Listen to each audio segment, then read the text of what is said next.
At the Millennium Summit of 2000, the United Nations agreed 8 goals that the world should achieve by 2015. One of those goals was environmental sustainability. It is so decided.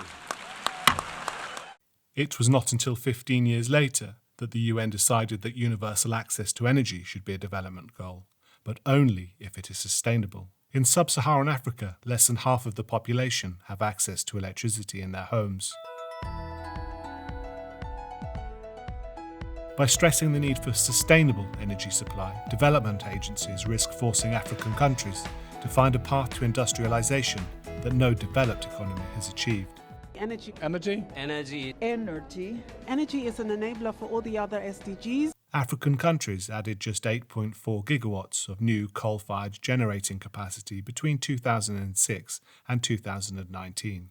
Meanwhile, EU 28 countries added 23 gigawatts of capacity over the same period, despite having less than half of the population of Africa. Germany, with a population a twelfth the size of sub-Saharan Africa, but with twice the GDP, added nearly 10 gigawatts of coal-fired generating capacity. If the world's wealthiest, most advanced economies cannot dismantle their own energy infrastructure to replace it with renewables, how can the least wealthy economies start from scratch? The problem is not simply that without access to electricity people lack cooking, heating and lighting in their homes. It is that without reliable and cheap energy, factories, hospitals, schools, businesses and transport cannot function and economies cannot develop. In South Africa, which has the highest GDP in the region, 60% of electricity was consumed by manufacturing and mining, enabling those industrial sectors to participate in global markets. Unreliable power supply, caused by underinvestment and preoccupation with sustainability, is dangerous to industries, economies, and people. Without vital energy infrastructure,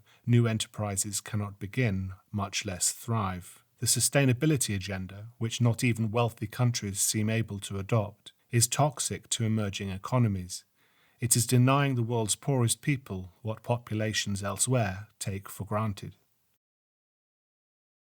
To learn more about the consequences of the green agenda for the world's poorest people, visit the GWPF's new Energy Justice website.